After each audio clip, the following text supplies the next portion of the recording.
আমি আমাদের চোখের পানি তাদের কোনো প্রয়োজন নাই, আমাদের মায়া কান্নার গাজাবাসীর কোনো প্রয়োজন নাই।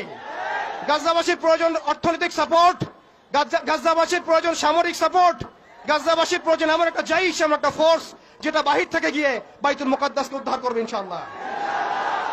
আর আপনারা ভবিষ্যৎবাণী শুনে রাখবেন, ইনশাআল্লাহু আযজা ওয়া জাল আল্লাহ রাব্বুল আলামিনের এই বান্দাদের মধ্যেই এমন একটা জাইশ, এমন একটা দল আল্লাহ পাক সৃষ্টি করে দিবেন ইনশাআল্লাহ। যেই দল, যেই জাইশকে পৃথিবীর কোন সেনাবাহিনী থামাতে পারবে না ইনশাআল্লাহ। শেষ পর্যন্ত তারা বাইতুল মুকাদ্দাস মুক্ত করেই ছাড়বে ইনশাআল্লাহ। শুধু সময়ের অপেক্ষা। তারা আমাদেরকে অপশন দিয়েছে, হয় আমাদের দাস হও না হলে মরো। শেষ কথা, তারা আমাদেরকে অপশন দিয়ে দিয়েছে, হয় আমরা তাদের দাসত্ব করব না হলে মরবো। আমরাও বলে দিচ্ছি, আমরা দাসত্ব করব না। আমরা হয় শহীদ হব অথবা স্বাধীনতা ছিনিয়ে নিয়ে আসবো ইনশাআল্লাহ। হয় আমরা শহীদ হব না হলে স্বাধীনতা ছিনিয়ে নিয়ে আসবো ইনশাআল্লাহ।